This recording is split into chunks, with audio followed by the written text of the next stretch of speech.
If you are having problems charging your iPhone 13 Pro Max, you need to watch this video. I'm going to show you step-by-step instructions, screw-by-screw instructions on exactly how to remove it, how to replace it, and how to get it back together again. Start off, I'm on the hot plate. It's set to 85 degrees C, and whilst it's warming up on there, I'm just going to remove the 2 pentalobe screws from the bottom of the phone. All iPhones have these, so you will be familiar with it. And all little tool sets that you will get will have one of these included with it. Remove those screws and store them safely for later. It's important to note that the screen on this is very fragile, easy to break when removing it, and difficult to remove.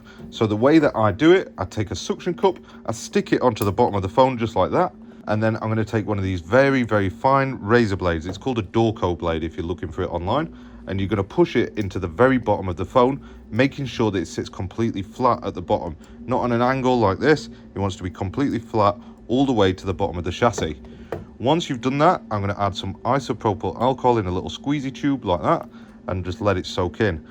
Whilst that's soaking in, I'm going to begin lifting up. I'm sort of lifting this way against the phone, sort of prising it, and then whilst that's doing that, I'm prising up on my Dorco blade here. You might find that if it's not ready to come up, it will bend and snap the Dorco blade.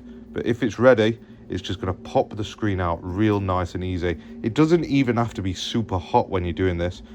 It comes off real nice. So you can see that I've got a small gap there, right?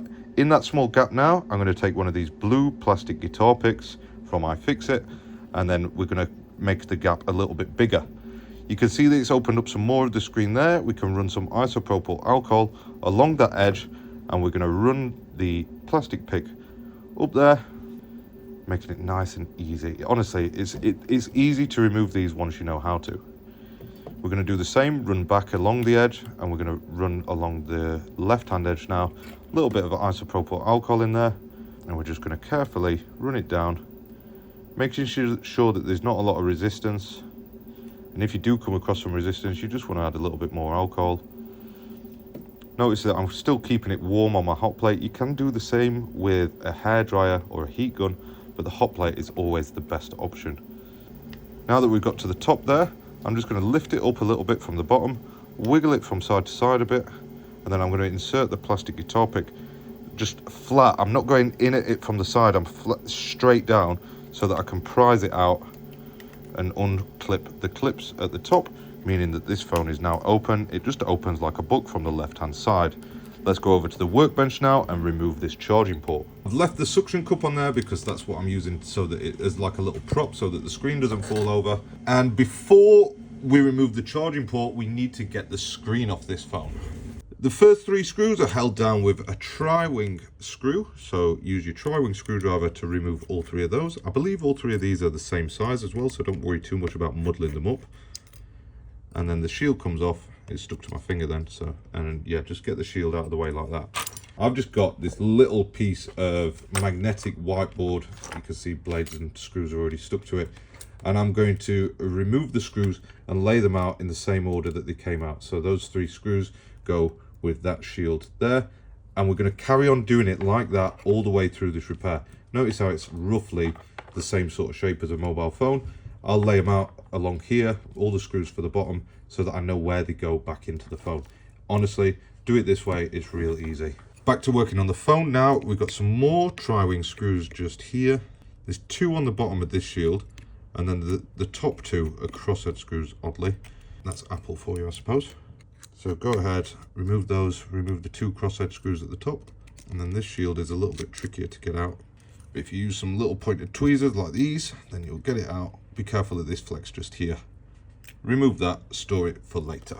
When disconnecting any FPC connectors, you should use a plastic spudger like this one. Be careful, don't use metal tweezers. I know I sometimes do it in some of my short videos, and it's not best practice, but yeah, tutorials and real life, use a plastic spudger to remove all 3 of these connectors that hold the screen down. The battery was first, then the screen, and then the ALS top sensor just there. Get them out of the way, store it safely for later. Now we're going to disconnect the cable for the charging port, which is that one there, and then we're going to remove these 2 screws which are tri-wing screws holding down this other little shield on the left hand side of the board. With those out of the way, we can now lift up this shield, store that right by the screws, and then disconnect this little flex cable here. We'll pop out the SIM tray as well. I never have a SIM tool to hand, so I'll just use tweezers for that. Now, because I've started up here, I'm going to work my way down here and across like that. And that's 2 tri-wing screws on this very edge here. Remove them 2. That's going to free this little cable up here. And now we're at the bottom of the phone. We'll start working our way from here all the way over. Starting off, we've got 1 screw on the left hand side of the Taptic engine. That's a crosshead screw. And we've got 1 more in the very bottom left corner. Then we'll go for these 2 other crosshead screws just here and here. Keep working through with this screw here. I'll take them out in 2s, and this one here.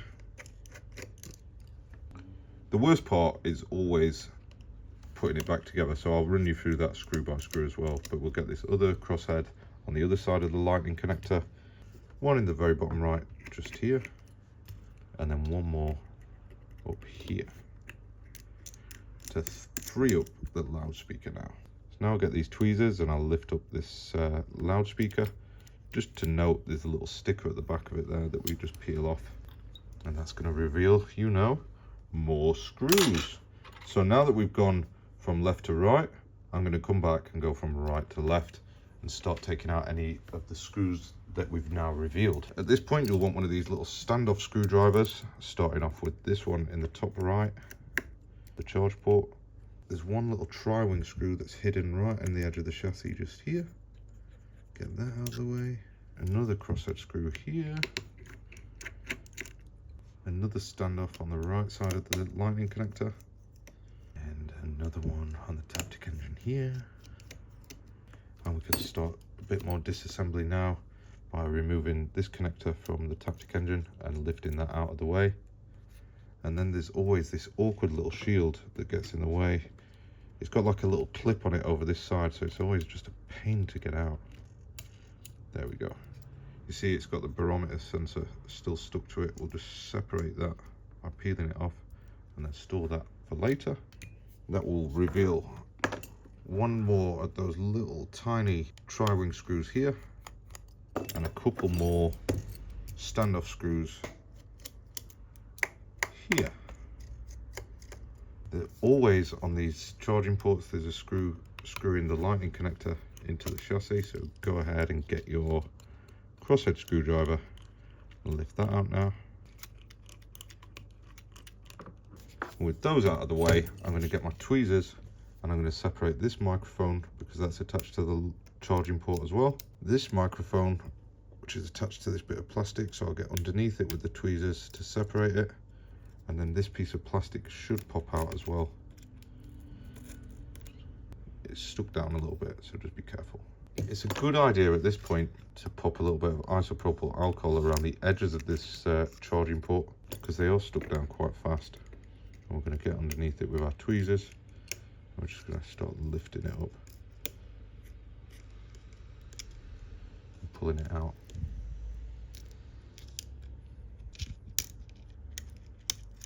So frustratingly, you can see that the charging port is now released and fairly free to wiggle around and stuff, but there's still the problem of this big battery that's in the way of it.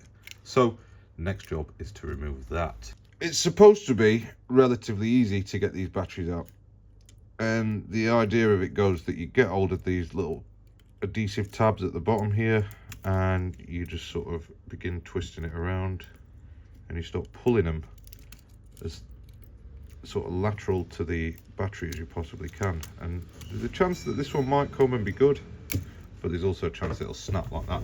So it's meant to come off quite easily, but as you can see, they do snap very easy as well. So I'm just going to try one more time to get underneath it. It helps if you warm it up a bit, but I've found that with these newer models of iPhone, they can be difficult, even still if you've warmed it up as well. Alcohol doesn't help much either. It's just sort of try your best to pull it out, pretty much, and you'll see, yeah, it snaps. It's a pain, it's difficult, Maybe I'll snap my fingers and the battery will be removed. Oh, that wasn't bad. Maybe we'll just cut that so that it's just that bit and it looks like I get it out first time. But yeah, you'll see that this charge port is moving a lot more freely now, and it is almost tempting to just pull it out from under there and not replace the adhesive, but we're professionals. Let's do the same on that other battery tab. Hopefully this one comes out a bit easier. It's a bit more forgiving on me. This one's shorter as well. Notice I'm wiggling it from side to side. That just makes it a bit easier rather than pulling it.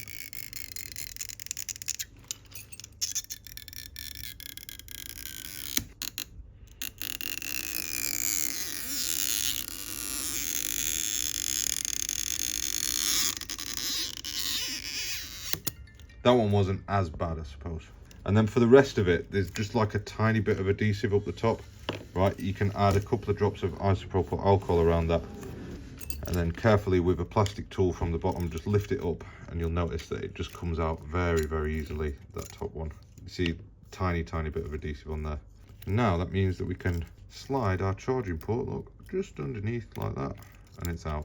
That's it, it's removed. Chuck that away or recycle it, do whatever you need to do with that. Now that we've got our new charging port, this is a genuine pulled part from another iPhone 13 Pro Max. I've just had a panic where I couldn't find the part and then realized that I had to pull it. We're gonna line it up. Let's start at the bottom, right? It's gonna seem a bit backwards when we're doing this, but just bear with me. Start off, line it up, and get your two bottom screws down there and set in place. It's going to do you a lot of favors getting that in first, because then everything else will line up around that. They're like a fixed point. Right, so now that you've got that bottom lined up like that, we're going to get the flex cable and we're going to tuck it underneath the logic board just here until we can line up the connector with the FPC connector and secure that down. Once that's secured down, we're free to connect this one again. So that goes in here, and that means that everything else that screws in now will line up very nicely. We'll put that wireless charging connector back in as well. Bish bash bosh. Just make sure that this cable here is tucked under this plastic sort of receptacle here, and then this bit here needs to go on like that, and then the rest of this should secure down quite nicely. Starting off, first of all, we had one standoff screw just here. Get that secured down. A little tri-wing screw in this edge just here.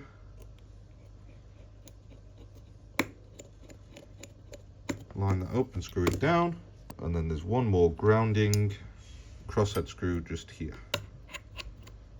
Next, I'm going to put this piece of plastic in place just there and push the microphone and barometer sensor into it just like that, followed by this standoff screw just here.